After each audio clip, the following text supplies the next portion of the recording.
Hi friends, welcome to my channel. இன்னைக்கு நம்ம பார்க்க போகிறது ஆல்ஃபபெட் வெக்காபுலரி சீரீஸோட லெசன் 3 வீடியோ தான். இதுக்கு முன்னாடி உள்ள வீடியோஸ் எல்லாம் நீங்கள் பார்க்கல அப்படின்னா கீழே டிஸ்கிரிப்ஷனில் லிங்க் இருக்குது, அதை கிளிக் பண்ணி பாருங்கள்.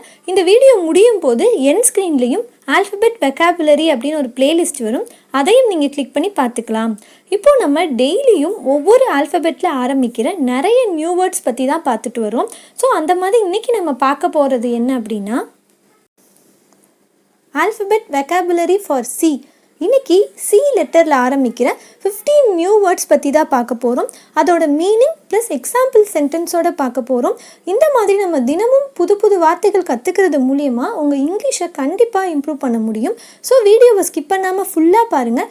இதே மாதிரி இந்த சீரீஸில் வரப்போகிற நெக்ஸ்ட் வீடியோஸெல்லாம் நீங்கள் பார்க்கணும் அப்படின்னு நினச்சிங்கன்னா ப்ளீஸ் இந்த சேனலை சப்ஸ்கிரைப் பண்ணுங்கள் அண்ட் பக்கத்தில் இருக்க பெல் ஐக்கானை கிளிக் பண்ணி ஆல் அப்படின்னு கொடுங்க. ஸோ தட் நான் நெக்ஸ்ட் வீடியோஸ் அப்லோட் பண்ணும்போது உங்களுக்கு உடனே நோட்டிஃபிகேஷன் வரும். வாங்க இப்போ நம்ம வீடியோக்குள்ளே போகலாம். இப்போ நம்ம ஃபர்ஸ்ட் பார்க்க போகிற வேர்ட் கிரிட்டிக்கல்.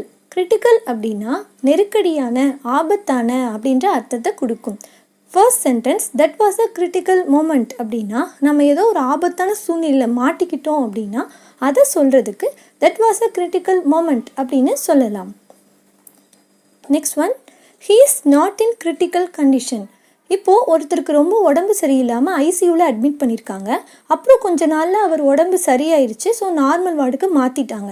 இப்போ நம்ம டாக்டர்கிட்ட இப்போ அவருக்கு எப்படி இருக்குது அப்படின்னு கேட்குறப்போ அவங்க என்ன சொல்லுவாங்கன்னா, இப்போ அவர் ஆபத்தான கண்டிஷனில் இல்லை அப்படின்னு சொல்லுவாங்க இல்லையா. அதுதான் he is not in critical condition அப்படின்னு சொல்கிறது. அவர் இப்போ ஆபத்தான நிலைமையில் இல்லை அப்படின்னு அர்த்தம். நெக்ஸ்ட் வேர்ட் கிரிட்டிசிசம் அப்படின்னா விமர்சனம் அப்படின்னு அர்த்தம்.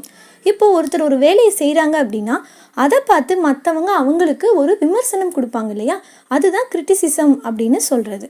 First sentence, she can't accept even mild criticism of her work. இப்போ சில பேரால் அதை ஏற்றுக்கவே முடியாது. அவங்க செய்கிறது கரெக்ட் அப்படின்னு நினைப்பாங்க. மற்றவங்க ஏதாவது ஒன்று சொன்னாங்க அப்படின்னா அதை அவங்களால ஏற்றுக்க முடியாது. அதுதான் first one. she can't accept even mild criticism of her work. அவள் அவளுடைய வேலையில் யாராவது ஒன்று இதை மாற்றிக்கோ அப்படின்னு சொன்னால் கூட அவள் அக்செப்ட் பண்ணிக்க மாட்டா அப்படின்றது தான் first one. Second sentence, she learned to accept criticism without rancor. Ranker அப்படின்னா வெறுப்பு அப்படின்னு அர்த்தம். அதுக்கப்புறம் அவள் இப்போ கற்றுக்கிட்டா யாராவது ஏதாவது நம்ம செய்கிறத பற்றி சொன்னாங்க அப்படின்னா அதை நம்ம ஏற்றுக்கணும் அப்படின்றத கற்றுக்கிட்டா அப்படின்னு அர்த்தம். Next word creative. கிரியேட்டிவ் அப்படின்னா கற்பனை அப்படின்னு அர்த்தம். புதுசாக ஏதாவது யோசிக்கிறது அதை தான் கிரியேட்டிவ் அப்படின்னு சொல்லுவாங்க. First one, he has a creative mind அப்படின்னா அவருக்கு கிரியேட்டிவ் மைண்ட், அதாவது அவர் ஏதாவது புதுசாக யோசித்து ஏதாவது செஞ்சுட்டே இருப்பார் அப்படின்றது தான் first sentence. Second one, this job is so boring, I wish I could do something more creative அப்படின்னா சில வேலைகள்லாம் பார்த்திங்கன்னா எப்போவுமே ஒரே மாதிரி போயிட்டே இருக்கும். அது சில பேருக்கு பிடிக்காது இல்லையா. அப்போ அவங்க சொல்கிற மாதிரி இந்த வேலை எனக்கு ரொம்ப போரிங்காக இருக்குது, எனக்கு இதில் நிறைய புதுசாக ஏதாவது செய்யணும் அப்படின்னு நான் ஆசைப்படுறேன் அப்படின்னு அர்த்தம். Next word console. கன்சோல் அப்படின்னா ஆறுதல் அப்படின்னு அர்த்தம். இப்போ யாராவது ரொம்ப வருத்தத்தில் இருக்கிறப்போ நம்ம அவங்களுக்கு ஆறுதல் சொல்லுவோம் இல்லையா, அதுதான் கன்சோல் அப்படின்னு சொல்கிறது. First sentence, we tried to console her when her mother died but it was very difficult. இப்போது ஒருத்தவங்களோட அம்மா இறந்துடுறாங்க, அவங்களுக்கு நாங்கள் ஆறுதல் சொல்ல ட்ரை பண்ணோம், இருந்தாலும் அது ரொம்ப கஷ்டமாக இருந்தது அப்படின்னு அர்த்தம். Second sentence, that alone had console me a little. சில பேர் ரொம்ப வருத்தமாக இருக்கிறப்ப தனிமையை தான் விரும்புவாங்க. ஏன்னா அந்த தனிமையில் இருந்தால் அவங்களுக்கு அதுவே ரொம்ப ஆறுதலாக இருக்கும் அப்படின்னு சொல்லுவாங்க இல்லையா, அதுதான் second sentence. Next word conflict. Conflict அப்படின்னா மோதல் அப்படின்னு சொல்லுவோம் இல்லையா, எதிர்ப்பு, இது எல்லாமே கான்ஃப்ளிக்ட் அப்படின்னு அர்த்தம். First one, you can't avoid conflict all the time.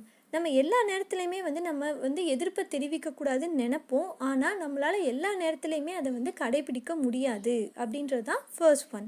Second one, his ideas conflict with mind அப்படின்னா அவருடைய கருத்துக்கள் நம்முடைய கருத்துலேருந்து மாறுபட்டு இருக்குது, அதாவது முரண்பட்டு இருக்குது அப்படின்னு சொல்லுவோம் இல்லையா, அதுதான் second sentence. His ideas conflict with mind அப்படின்னு அர்த்தம். Next word confidence. கான்ஃபிடென்ஸ் அப்படின்னா தன்னம்பிக்கை அப்படின்னு அர்த்தம். இப்போது first one, confidence in your self is the first step on the road to success அப்படின்னா நம்ம சக்ஸஸ் ஆகணும் அப்படின்னா அதோட ஃபர்ஸ்ட் ஸ்டெப் வந்து நம்ம மேலே நம்ம நம்பிக்கை வைக்கணும். அப்போ தான் நம்மளால் வந்து சக்ஸஸ் ஆக முடியும் அப்படின்னு இருக்குது. Second one, I have confidence in you அப்படின்னா எனக்கு ஓ மேலே நம்பிக்கை இருக்குது அப்படின்னு சொல்கிறதுக்கு I have confidence in you அப்படின்னு சொல்லலாம். Next word concern. கன்சர்ன் அப்படின்னா அக்கறை அப்படின்னு அர்த்தம். இப்போது நம்ம மேலே சில பேர் வந்து ரொம்ப அக்கறை எடுத்து நமக்கு ஏதாவது அட்வைஸ் கொடுப்பாங்க. அப்போ நம்ம சொல்லுவோம் இல்லையா, அவங்க அக்கறைக்கு ரொம்ப நன்றி அப்படின்னு சொல்கிறதுக்கு தேங்க்யூ ஃபார் யுவர் கன்சர்ன் அப்படின்னு சொல்லலாம். Next one, he felt some concern for her safety. அவன் வந்து அவளுடைய பாதுகாப்பிற்காக ரொம்பவே அக்கறை எடுத்துக்கிறான் அப்படின்னு சொல்கிறது தான் second sentence. he felt some concern for her safety அப்படின்னு சொல்கிறது. கன்சர்ன் அப்படின்னா அக்கறை அப்படின்னு அர்த்தம். Next word complement. காம்ப்ளிமெண்ட் அப்படின்னா பாராட்டு அப்படின்னு அர்த்தம். இப்போ ஒருத்தர் ஒரு வேலையை சக்ஸஸ்ஃபுல்லாக முடிச்சிட்டாரு அப்படின்னா நம்ம அவங்கள வந்து பாராட்டுவோம் இல்லையா, அதுதான் காம்ப்ளிமெண்ட் அப்படின்னு சொல்கிறது. First one, Ram complimented me அப்படின்னா ராம் வந்து என்ன பாராட்டினாரு அப்படின்னு அர்த்தம். Second one, I am not sure if it is a compliment or an insult அப்படின்னா சில பேர் நமக்கு வந்து பாராட்டுறது நமக்கே டவுட்டாக இருக்கும். அவங்க நம்மளை பாராட்டுறாங்களா இல்லை நம்மளை இன்சல்ட் பண்ணுறாங்களான்னு நமக்கு சரியாக தெரியாது இல்லையா, அதுதான் second sentence. I am not sure if it is a compliment or an insult அப்படின்னு சொல்கிறது. Next word courage. கரேஜ் அப்படின்னா தைரியம் அப்படின்னு அர்த்தம். First sentence, let's difficulties occur but not the loss of courage அப்படின்னா இப்போ நமக்கு நிறைய கஷ்டங்கள் வந்தாலும் நம்மளுடைய தைரியத்தை இழக்கக்கூடாது அப்படின்றது தான் first sentence. Second one, his words put courage into every heart. சில பேர் பேசுகிறத கேட்டாலே நமக்கே வந்து ரொம்ப தைரியம் வரும். அதுதான் இப்போது அவருடைய வார்த்தைகளை கேட்குறப்போ நம்ம எல்லார் மனசுலையுமே வந்து தைரியம் வருது அப்படின்றது தான் செகண்ட் சென்டென்ஸோட அர்த்தம். ஸோ கரேஜ் அப்படின்னா தைரியம் அப்படின்னு அர்த்தம். Next word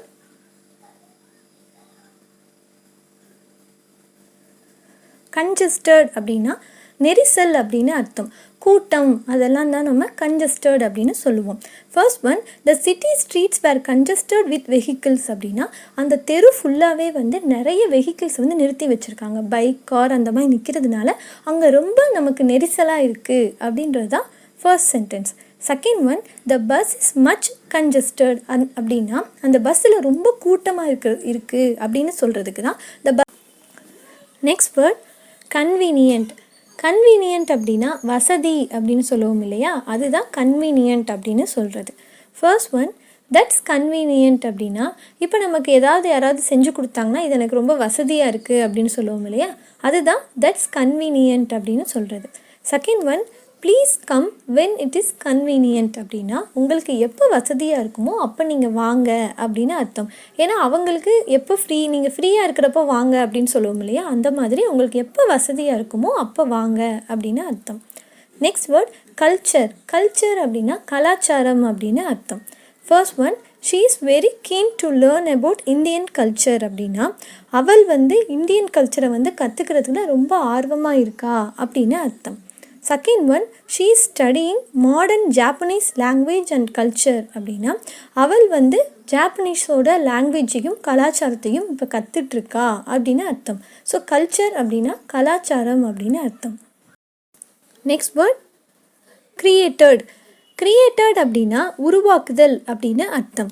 first one, God created the world அப்படின்னா கடவுள் தான் இந்த உலகத்தை உருவாக்குனாரு அப்படின்னு சொல்கிறோம் இல்லையா, ஸோ கிரியேட்டட் அப்படின்னா உருவாக்குதல் அப்படின்னு அர்த்தம். Second one, he successfully created a new product for he's company. அவருடைய கம்பெனிக்காக ஒரு புது ப்ராடக்டை வந்து உருவாக்கியிருக்காரு அப்படின்னு சொல்கிறது தான் வந்து second one. He successfully created a new product for he's company. Next word construction.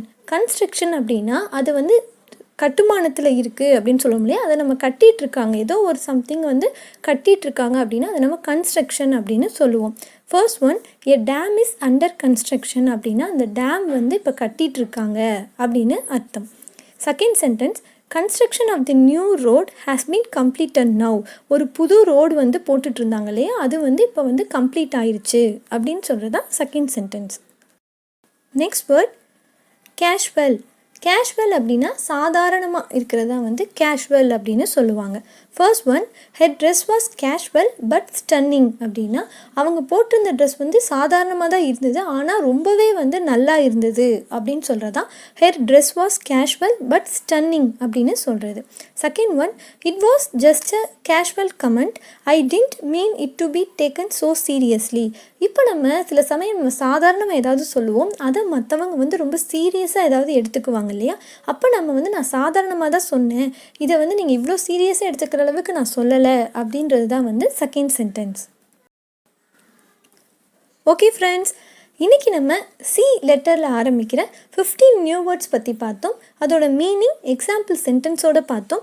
இந்த வீடியோ உங்களுக்கு யூஸ்ஃபுல்லாக இருந்திருக்கும்னு நினைக்கிறேன். இதே மாதிரி தினமும் நம்ம ஒவ்வொரு ஆல்ஃபபெட்டில் ஆரம்பிக்கிற நிறைய புது புது வார்த்தைகள் பற்றி பார்க்க போகிறோம். இந்த வீடியோ உங்களுக்கு பிடிச்சிருந்தா லைக் பண்ணுங்கள், ஃப்ரெண்ட்ஸோட ஷேர் பண்ணுங்கள். இதே மாதிரி நெக்ஸ்ட் வீடியோஸில் நீங்கள் பார்க்கணும் அப்படின்னு நினச்சிங்கன்னா ப்ளீஸ் இந்த சேனலை சப்ஸ்கிரைப் பண்ணுங்கள் அண்ட் பக்கத்தில் இருக்க பெல் ஐக்கானை கிளிக் பண்ணி ஆல் அப்படின்னு கொடுங்க. தேங்க்ஸ் ஃபார் வாட்சிங் மை வீடியோ.